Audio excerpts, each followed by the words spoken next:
Mga bro, meron tayong i-repair mga bro. So, isang Samsung na double door mga bro. So, hindi ko nakuha ng video yung part niya pagbukas mga bro. So, ito yung sa loob niya mga bro. So, ito yung kita ko kanina mga bro. So, pumutok yung kanyang regulator mga bro. So, ito yung kanyang problema. Yung mainboard niya mga bro. So, nagkaroon ng problema. So ito yung kanyang mainboard. So sigurado papalitan na natin to mga bro. So babaklasin na natin to para mapalitan ng bagong pisa mga bro. So hindi pala natin papalitan ng buo itong board mga bro. So ang gagawin natin mga bro is yung kanyang IC lang mga bro. Yung kanyang MOSFET. So ito pala yung MOSFET niya mga bro. So ito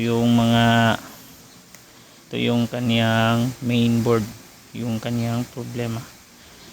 So pinakita ko ni customer mga bro. So ito isa i-explain ko ni ma'am na pumutok yung kanyang regulator. So ito na siya mga bro. So napalitan ko na siya ng bagong regulator. So binalik ko na lahat mga bro. Sinecheck ko mga bro, wala naman sa lahat. Hindi naman lahat na may shorted. So balik ko na siya sa kanyang dating linya mga bro. So ito siya mga bro.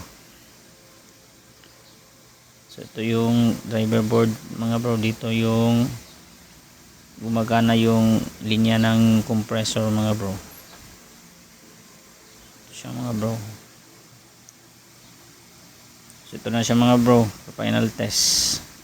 So ayun, umilaw na siya ng naka-standby mga bro. It means gumagana na si compressor. At ito na siya mga bro, normal lang kanyang voltahe. So tignan natin. So okay na siya mga bro. So, ito na siya mga bro.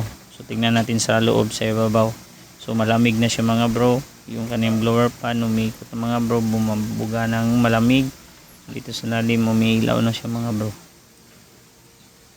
Ito na siya mga bro. So umilaw yung harap at ito yung 10 years warranty ng isang Samsung. So dito tayo sa ilalim mga bro, sa likod. So yung filter dryer niya mga bro.